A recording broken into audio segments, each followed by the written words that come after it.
आज हमारे special guest के पास भी चलते हैं और ये सारी चीज़ें हम डिस्कस भी करेंगे। शेषाद्री सेन हमारे साथ जुड़ रहे हैं, अल्केमी कैपिटल के head of research. Seshadri, ETN of Swadesh पे हमसे बात करने के लिए शुक्रिया। ये सारे फैक्टर्स हम लोग डिस्कस कर रहे थे प्रियंका एंड डिम्पल के साथ भी। आपको इस समय on the mind on the market सबसे बड़ा फैक्टर इसमें से कौन सा नज़र आ रहा है जिसकी वजह से एक्सेलरेट हो रही है सेलिंग या प्रॉफिट टेकिंग, जो कि कुछ हद तक एक्सपेक्टेड भी थी?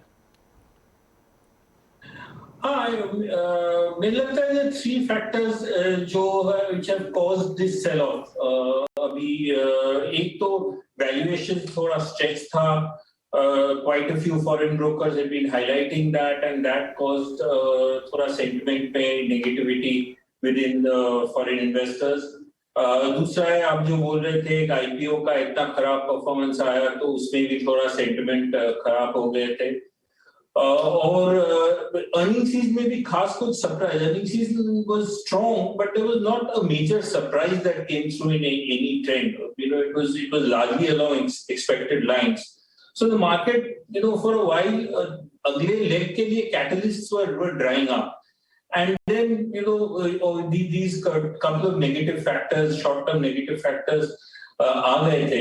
इसलिए we saw this correction coming through and it got accelerated by a couple of the recent factors that we were just discussing। Seshadri, good afternoon.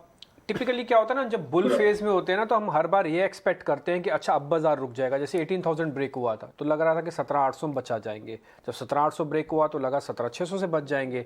लेकिन इस तरह का नहीं, धीरे धीरे करके हम ऑलरेडी 1000 पॉइंट निफ्टी के खो चुके हैं। एक रिटेलर को या एक ऐसे इंसान को जिसका 10-15 लाख रुपए की टोटल इन्वेस्टमेंट है या 10-15 लाख रुपए आज कैश में लेके बैठा है, उसको क्या करना चाहिए, उसकी सोच क्या होनी चाहिए? क्योंकि उसको कुछ एक शेयर फंस भी चुके हैं, ये बात मान के चलिएगा, फंस चुके हैं ऊपर के रेट पे कई shares. See, if you start getting obsessed ये छोटे-छोटे ये शॉर्ट टर्म फैक्टर्स के ऊपर आप अगर ज्यादा ध्यान देंगे तो आप ऐसे ही बाजार में आते जाएंगे जाते जाएंगे और you will keep trading and it will be very difficult for you to make money over the longer term। We are more focused on the longer term fundamentals and none of these factors जो अभी market को affect कर रहा है वो longer term fundamentals में असर ज्यादा नहीं हो रहा है इस चीज का। So the most basic thing you have to remember, I was looking at some broker estimates etc. The earning growth for both FY23 and 24, the expectations काफी strong है। If you saw through the last decade, you were never seeing 2-3 year earnings growth for the broader market इतना strong, right? पूरा FY24 तक earning growth mid teens पे अभी भी forecast हो रहा है। FY22 का बहुत ज्यादा ग्रोथ के बावजूद you are seeing very high growth over the next 2 years, so that is something that gives us great comfort. दूसरी चीज है कि ये अर्निंग ग्रोथ काफी डिस्ट्रीब्यूटेड है।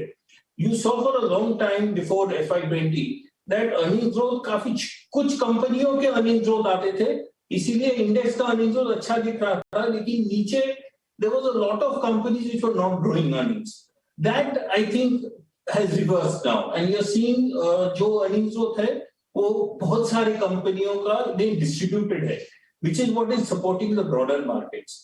And at the behind all this is the fact that economy काफी सुधर रहा है। If you're seeing the Diwali season, whatever the anecdotal data that came, consumption has come back very strongly। सबको डर लग रहा था कि इतना बड़ा ह्यूमन ट्रेजेडी के बाद कंजम्पशन का क्या होगा, लेकिन the economy has proved to be resilient। Capex cycle जो गवर्नमेंट ने जो किया है उसके फॉलो ऑन में कैपेक्स साइकिल भी रिकवरी का होप्स अभी बढ़ रहा है FY23 से। तो आप जो देख रहे हो इकोनॉमी अच्छा लग रहा है। Behind that, earning growth is strong and is distributed among many more companies than in the past. So these short-term factors will keep coming and going. But if you are a long-term disciplined investor, you should not be reacting at this time, doing things in either ways।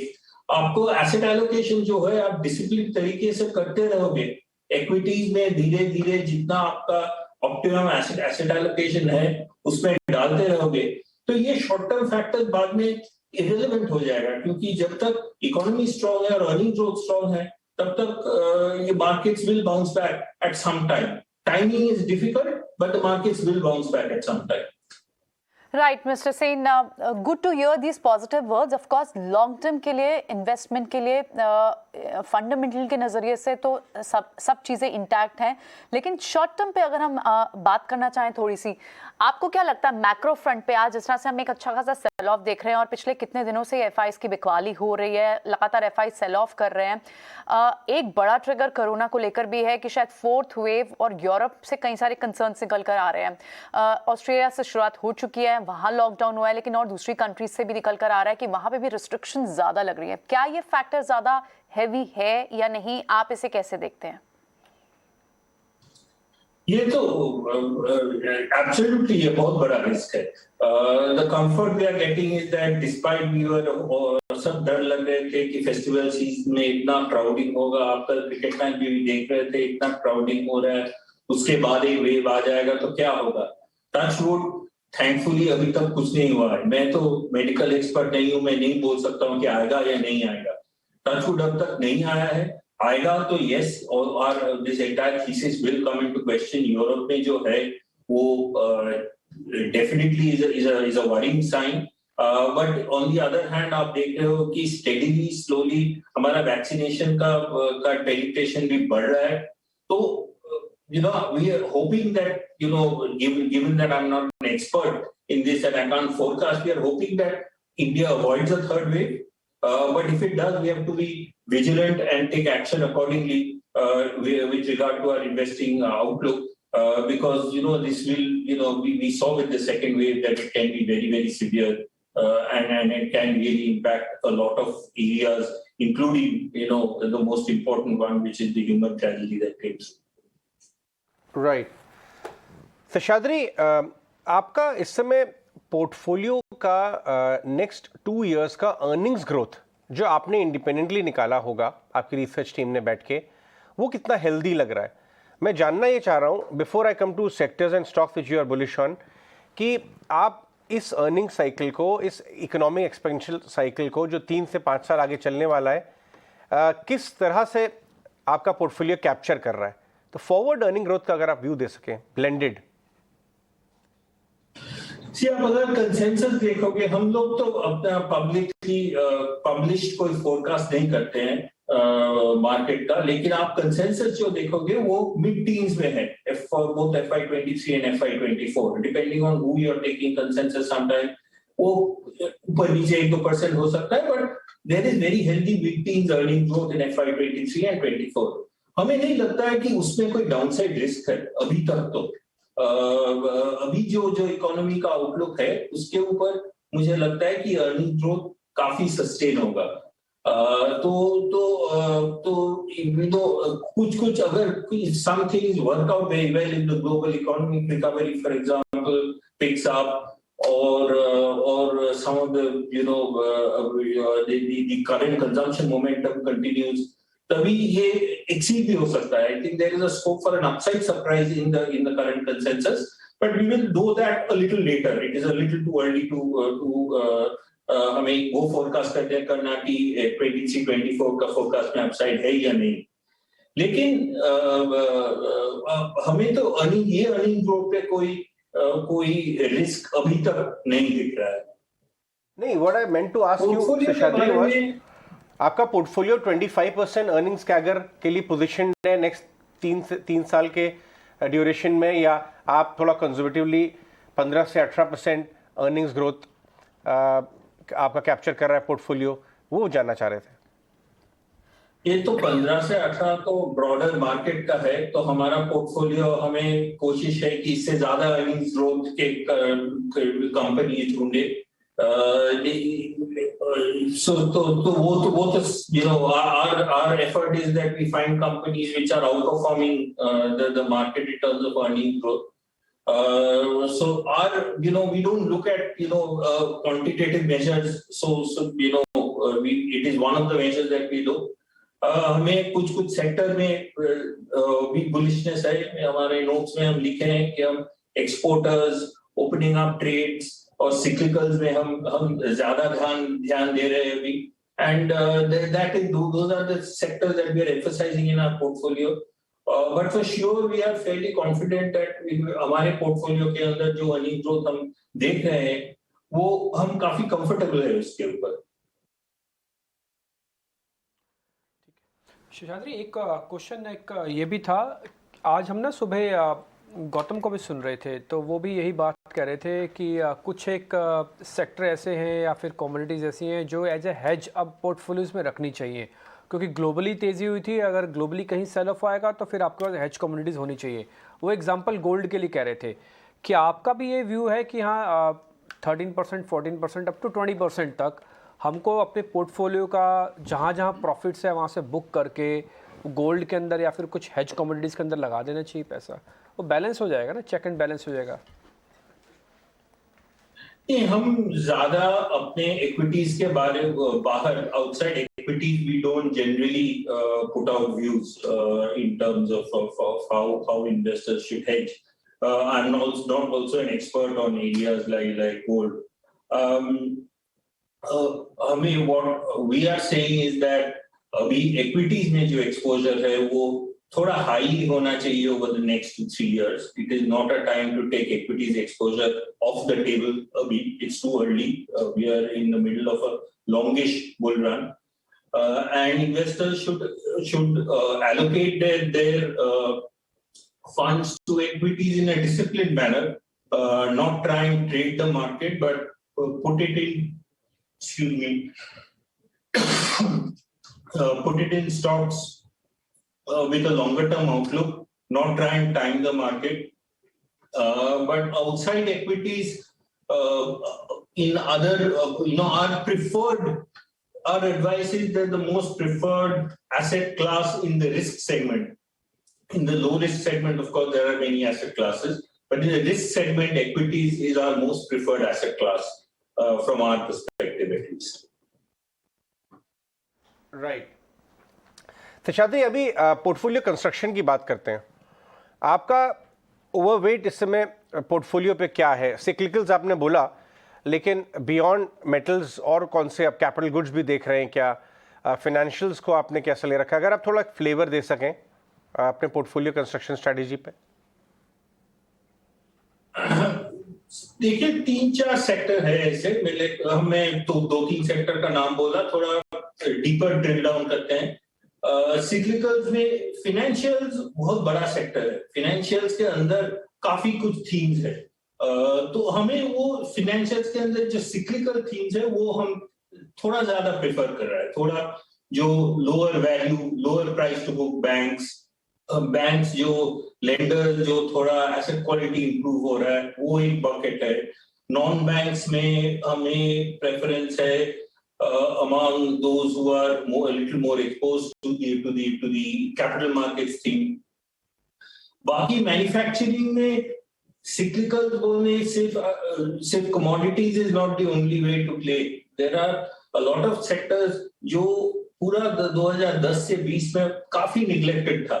वो sector में auto ancillary एक है, जो आप देख रहे हो कि despite autos not doing well, many auto ancillaries are doing well. So that is one example of a subsector that is doing well. So capital goods is another area that we are looking at fairly closely. So we are looking at, abhi kya hua hai ki there is no one big sector. There are lots of small sectors like the ones that I just said, which are making up the composition of our portfolio. So that is where we are as on cyclicals. The other is, of course, the consumption, opening up trade. Consumption, if you saw, underperform किया था पहले 6-8 महीने ये साल का, for valid reasons, क्योंकि commodity prices इतना ऊपर थे, उन सबके margin के ऊपर pressure आया था। अभी that pressure is now starting to wane. आप देखे थे दिवाली के बाद काफी companies have taken price hikes to combat that commodities pressure. Some of the commodities prices are also coming off. Plus the opening up has meant that their sales are bouncing back sharply. और मैंने जो पहले बोला था कि that sales in the festival season for many companies have exceeded expectations. तो हम वो सेक्टर भी देख रहे हैं in the opening up segment, so to say. Of course, that is vulnerable to a third wave, but at the moment that is not something that we are expecting. और बाकी है एक्सपोर्टर्स मैं पहले भी बोला था कि global economic recovery could surprise us on the upside, और वो होगा तो exporters will continue to benefit, और हमें एक्सपोर्टर्स में भी काफी ध्यान है, and that obviously cuts across many sectors. It is a term वो IT से लेके कैपिटल गुड्स तक काफी sectors are falling under the bucket of exporters. Seshadri, एक चीज़ और है, ये जो अभी रीसेंट IPOs हैं उनको देख तो वैसे भी जज कर पाना मुश्किल है, क्योंकि हमारे पास पुराना तरीका है कंपनीज़ को जज करने का, और ये जो नई कंपनीज़ है ज़्यादातर न्यू एज इकोनॉमी की कंपनीज़ हैं। तो एक बार आपका जरा व्यू पॉइंट इस पे, आपका रिसर्च क्या कहता है? आप टिपिकली कितनी IPOs पे बुलिश होते हो, या उसको जज कैसे करते हो, कैसे देखते हो, कितना फंड एलोकेट करते हो? आपके अभी जो नई कंपनीज अभी जो लिस्टेड हुई IPOs की वो कितनी है? थोड़ा इसके बारे में कुछ बता पाएँ तो हमें थोड़ा सेंस लग जाएगा। Sure, thank you for asking that. New age IPOs तो देखना तो चाहिए, ये these are bringing a completely different business model, जो मार्केट में लाता है वो अभी आपके एग्जिस्टिंग कंपनीज में है नहीं, ये लॉन्ग टर्म अपॉर्चुनिटीज है, और हमें in principle new age companies में इन्वेस्ट करने में कोई प्रॉब्लम नहीं है। Sure, financials on the basis of what are published sometimes do not look very attractive, but ये opportunity बहुत लंबा है, तो हमें देखना चाहिए, और लेकिन 2-3 वार्निंग्स है इसमें। एक, आपको सिलेक्टिवली देखना पड़ेगा कि ये सब कुछ में इन्वेस्ट करना it will be risky.